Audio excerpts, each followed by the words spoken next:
婚林卖料乡公所4年前开上千万起一个卖料的货柜市场，也毋过因为生意无好，就拍远市网仔路。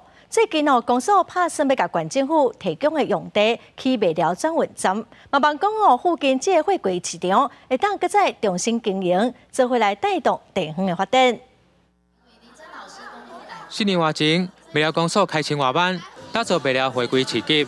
每到假日总是去卖少人潮前来买农渔产品，但后来经营不善转限制停用。今年3月，卖料公所向云林县府提议，将提供土地外划作为卖料转运站。当初设计这一个的方向跟目标，他们当然是为了让更多的游客来到这里认识麦寮在地的农产品。可是重点就是在集客的部分。包括导览人员的进驻，其实他们遇到很大的困难。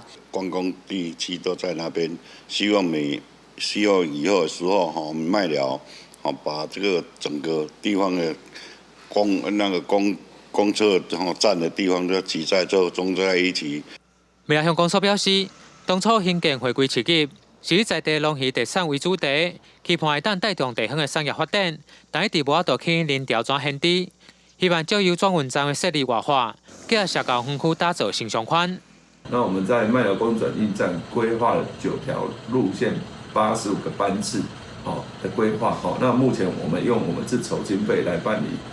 文管府干务处就讲，卖寮乡目前人口数49000外人，加上云林沿海老人人口较济，公共运输的需求悬，因此管府决定在卖寮兴建转运站，初期已经家己将经费规划中。预计今年底报请中央补助，估计起转运站的经费大约1亿。记者吴念报道。